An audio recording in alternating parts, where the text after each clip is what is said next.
Hello guys, nagbabalik ang inyong lingkod at bago ang lahat ako po ibabati ng isang mapagpalang araw po sa ating lahat sa sulok ng kayo ng mundo ngayon naroon naway nasa mabuti po kayong kalagayan.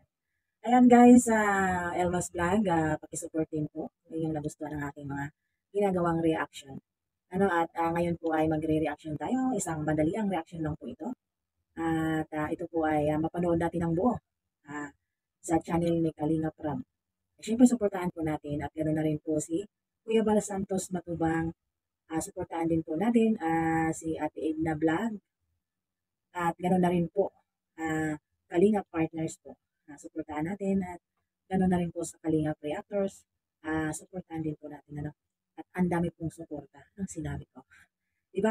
Kaya nadala ko po tayo ngayon sa thumbnail ko na sinabi ko nga po doon na kailan nagkaroon ng bahay, Dara at Via, may kasama na agad.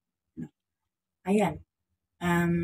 Yan po yung ating tatalakayin ngayon kung sino po yung kasama ni La Dara sa kanilang bagong bahay at nakita po natin. Napakaganda po ang bahay nila Dara at Via. No? At sa murang edad ni Dara ay nagkaroon po siya ng ganun kagandang bahay at kumpleto po ng gamit. At mapasana all na lang po tayo. Guys. Ayan po, dinalaw nga po muli nila Kalinga Prab at syempre kasama yung mga keyboys. Tapos may mga dala itong mga gamit pa na dagdag sa kagamitan nila at may isa pang dagdag na pabonus kay Dara. At ito po yung sinasabi natin na kasama nila sa bahay bagong bahay, bagong kasama. At ito po yung napaka-cute na tuta At napakaganda naman po talaga ng tuta. At yan po ang ibig nating sabihin ay ang bagong kasama po sa bahay nila Dara ay ang kanilang aso, no? Tuta na napaka-cute na tuta at ang kulay nga nito puti. Tapos may black na dito.